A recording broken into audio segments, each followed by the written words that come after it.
Hello and welcome to our weekly cybersecurity webinar briefing, shall I say. And we're excited you're here. I look forward to this time every single week. This is probably one of the highlights of my week to do this cybersecurity briefing. And let's get started. So the goal today, let me get this moving with me.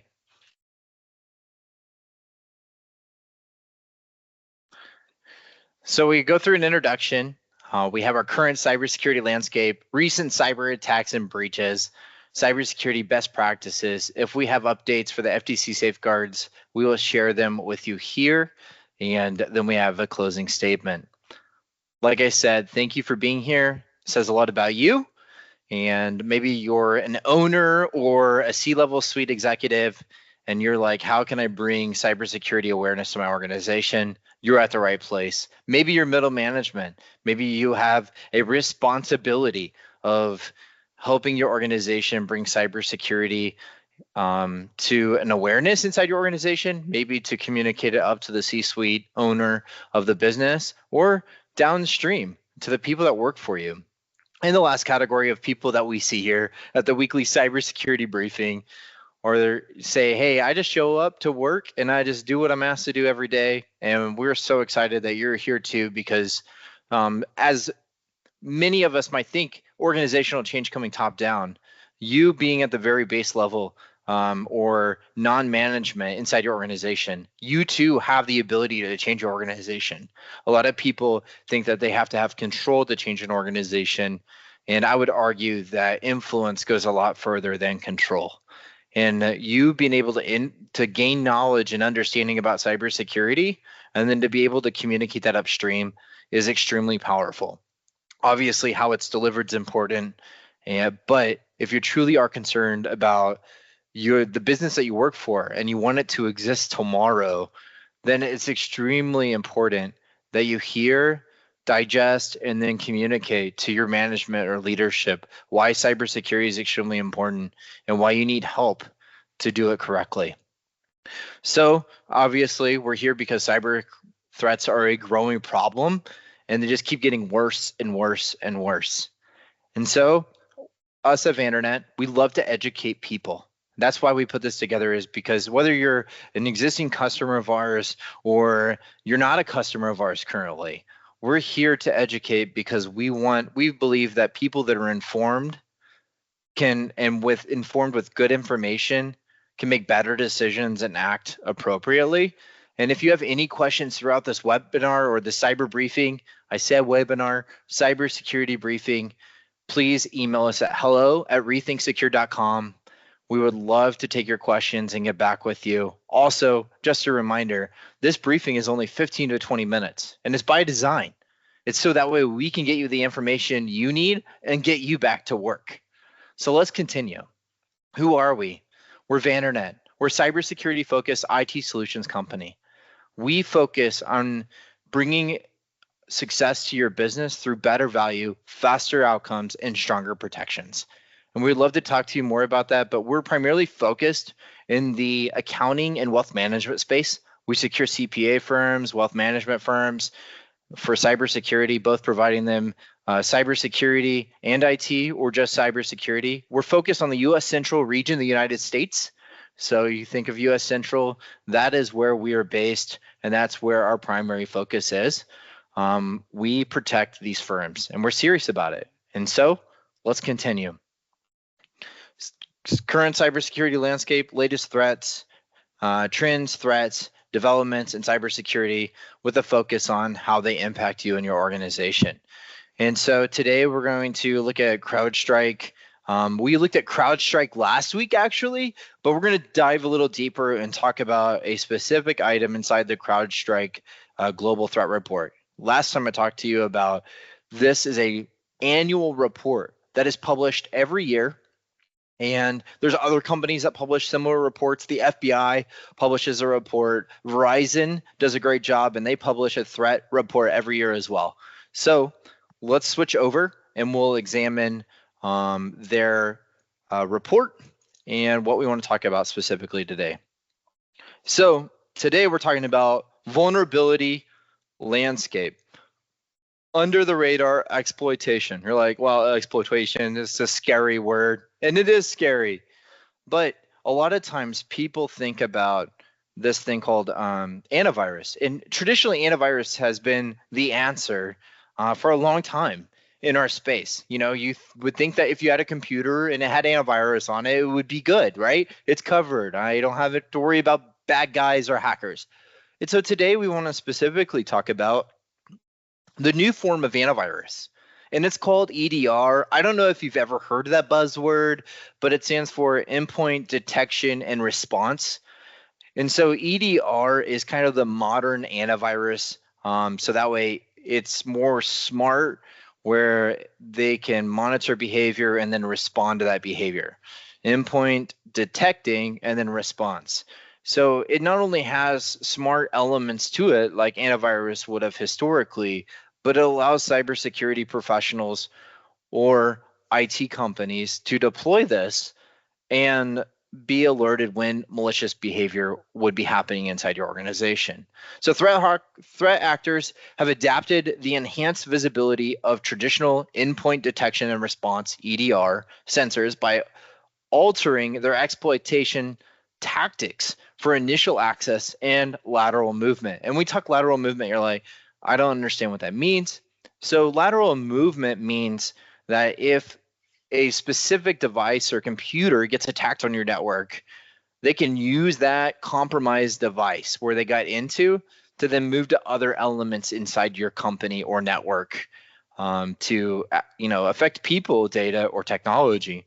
And so when we look at this, it says they're now targeting network peripheral where defender visibility is reduced by possibility that endpoints may lack EDR sensors or cannot support sensor deployment. So we run into this weird thing, and we're going to continue looking at it. But you can see the blue. The blue is indicating things on the screen that have like EDR deployed to it. That next generation antivirus that we were just talking about. But if you notice all the things in red, those are things that EDR cannot deploy to. And so what it's saying is those are ways that hackers can attack a network. Your phone, which is sitting on your desk, you're like, wow, right? Like I thought my computer could get hacked, but like my VoIP phone on my desk, absolutely, it can get hacked. You might think, oh, we know about the firewall. The firewall absolutely can get hacked. So it's extremely, I always say this, it's important that you have relative up-to-date equipment inside your network that then, if it's not, could be used against you. So on the next page here, it talks about unmanaged network appliances, particularly edge gateway devices, remain the most routinely observed initial access vector for exploitation during 2023. Can I say this? If your router, your firewall, your modem inside your business hasn't been updated routinely, or it's not receiving consistent, regular updates from the manufacturer provider, you have a problem. And you can see there's CVV codes of, VPN. There was Cisco AnyConnect VPN had a vulnerability. If you're using Cisco products and AnyConnect VPNs, those could be, if those aren't updated or patched, a lot of people put in network technology. I would say it's probably the largest neglected pieces of equipment inside your network, because we're so keen on replacing servers in IT, and we're so keen on replacing computers and workstations because those affect the actual people of the organization, that we're not routinely considering everything else in the organization. So you need to have a conversation, and that's why this report's here, is with your IT department, making sure that not only the things that affect people inside your organization are being taken care of, but that those elements outside of that need to be in consideration and taken care of. The firewall, the access points, the network switches, all of those things need to be able to support some type of log monitoring, routine updates, and so on and so forth. So let's continue.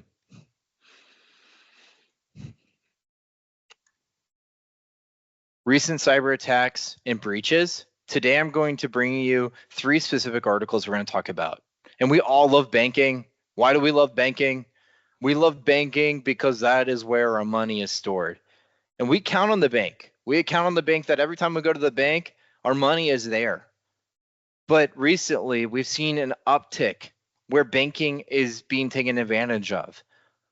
Hackers are exploiting bank accounts. They're draining money out, and we need to understand, how do we protect that? How do we mitigate that? And do you have policies or protections in place? Specifically, we're talking about banking, the institutions themselves being hacked today.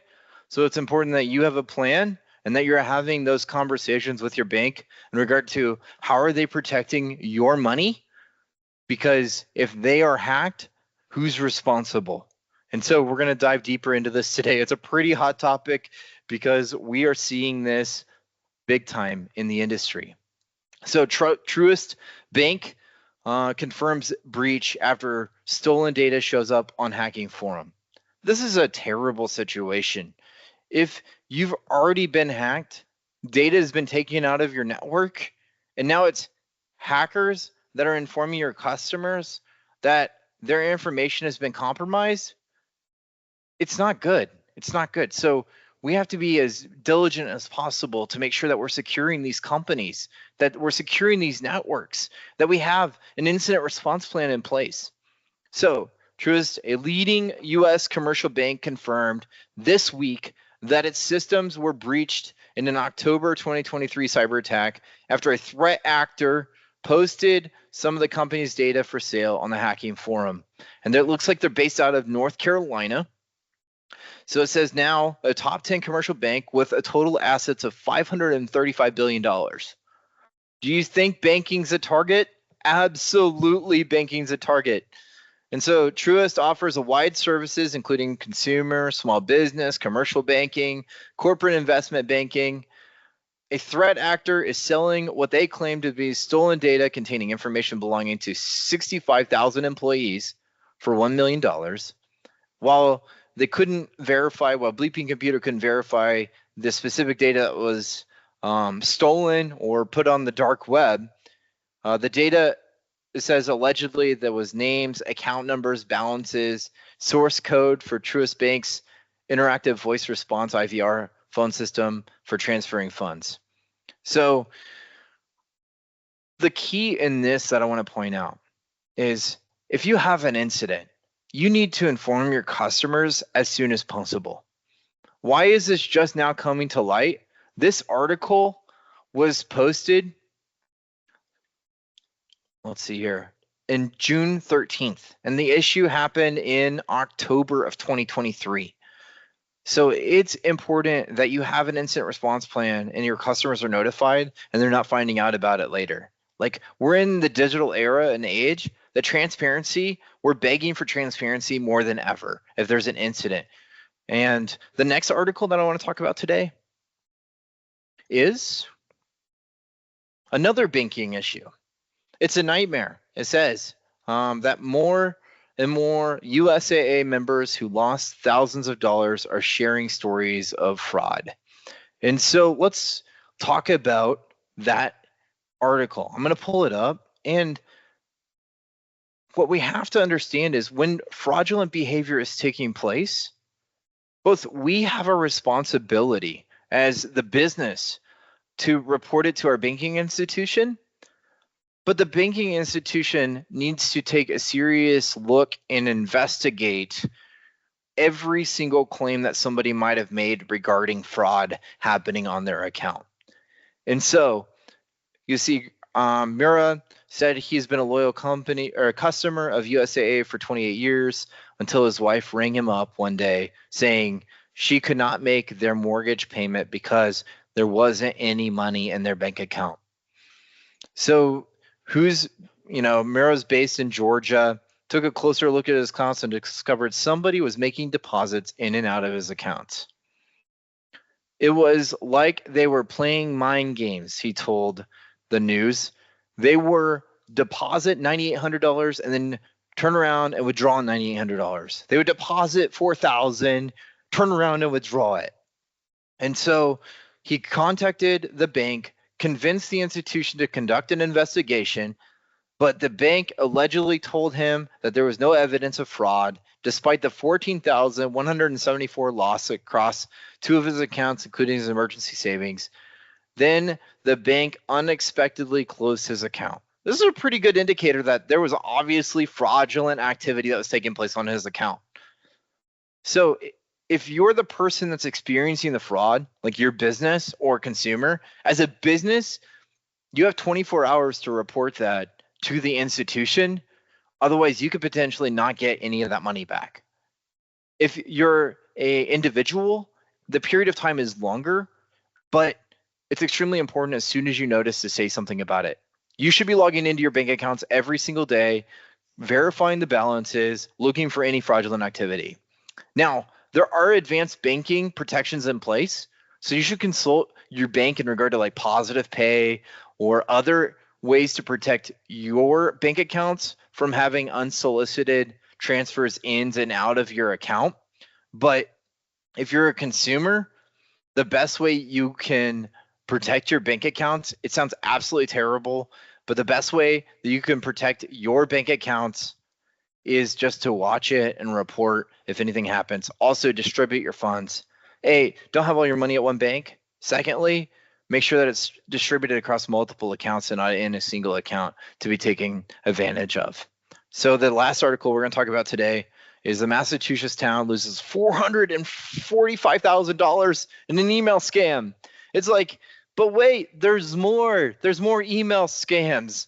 It's like, we've all, like, I think if there's one message that has been communicated very well in the cybersecurity space, it has been about email compromise, vendors being impersonated, and fraud happening. But it's still happening. So that means that we have to do more education. We have to educate on the reality of what the cybersecurity landscapes and what's actually happening. So I'm going to go quickly on this. It says that the cyber attack in Arlington, Massachusetts, a town located about 6 miles northwest of Boston, recently lifted nearly $500,000 from its coffers. Essentially, the vendor got compromised. They've been talking about transacting earlier. I think it was there's a school program, high school that they had been helping facilitate funding for. And a vendor that had been talking about payment for things in the past resurfaced, started talking to the accounting department about getting that transaction, getting paid.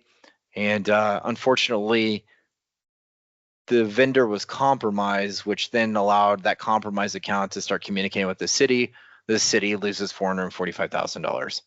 If somebody's asking for money in your business, from your business via email, if it's not a very clear path immediately to an invoice that's due, or that making sure that it's not a fraudulent invoice that you've received, you need to pick up the phone and you need to call that vendor immediately. You need to talk to them. You need to verify that that is in fact them and that they asked for that information. Also, quick tidbit on this, don't use the email phone number that the hacker included in the original email to you to call them back to verify. Go to the actual company's website, call the company's phone number, ask for the person that you normally communicate with. Don't use the hacker's supplied phone number, hey, call me, or in a fake email signature for the company's phone number. We're going to move along because we have to stay on time. So I always put this every week. Every time you open software on your computer, that software can access everything you can.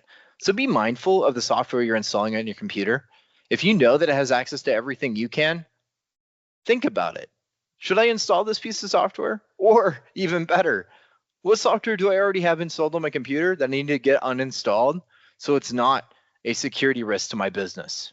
So today's cybersecurity best practice is what we did 2 weeks ago. The big idea is if you don't have a plan, you don't have a policy. And we just want to talk about how you have procedures. Procedures tell you how to do it, but policies restrict, and they say this is what we do and what we don't do. So a lot of times procedures should be based off of policies, predetermined outcome. And so an incident response plan would be a predetermined outcome. Before you have an incident, before you go through this and like, hey, we got money missing out of our bank account. We have like our bank is having issues. The last thing in this was unsolicited transfers, like requests for payments. How do we respond to that? And that should all be predefined. So if you experience a compromise in one of those three areas that we just talked about, you should already have a predetermined response as to how we're going to respond to that. So thank you for being here. You being here means a lot to us at Vandernet. We're here, we're passionate about cybersecurity. We want to help you and your business. And so we would ask, if you have any questions, we would ask you to use the bit.ly link /rethink secured, or scan the QR code on your screen for a free 15-minute cybersecurity strategy session, where we're going to dive a little bit deeper and we're going to ask you questions. Also, if you have any questions in regard to the presentation, the information, or better securing your business, you can use the QR code, the link to sign up for a free 15-minute cybersecurity strategy session, or you can email us at that original email address, hello@rethinksecured.com. And we say at Vandernet, always be rethinking what secured looks like. Because if you think you're secured, that's a problem. You constantly always need to be thinking, what is rethinking secured and how do I stay ahead of the hackers? And that's what we're here at Vandernet. That's what we do. We are here to protect your people, your data, and your technology. I want to say thanks again, and we will do this again next Thursday, 1:30 Central Standard Time. And until then, you guys have a wonderful day.